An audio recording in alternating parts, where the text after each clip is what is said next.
大家好，咱们今天做个好吃的面食，不用蒸，也不用二次醒发。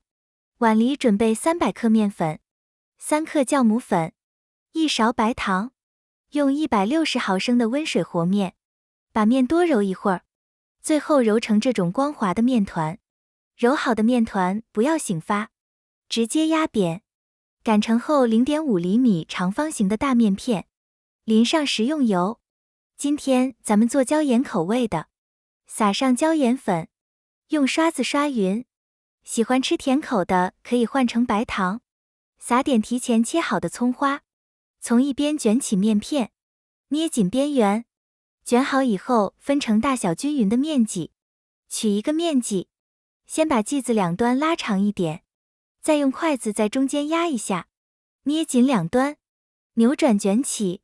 平底锅里刷油，把花卷均匀地摆在锅里，每一个花卷都留一点膨胀的空间。盖上盖子静置半个小时，撒上黑芝麻，开小火先把底部煎至金黄，在锅边或者空隙的地方加入适量的清水，水不要加多，小半碗就可以。水也不要直接淋在花卷上，不然表面会比较黏。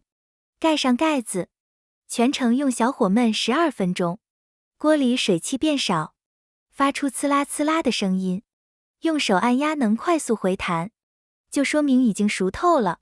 这样做的花卷底部脆脆的口感，上面蓬松暄软，咬一口有浓浓的葱花和椒盐香味。半发面的花卷做起来也更节省时间，喜欢的朋友可以先收藏起来。谢谢大家。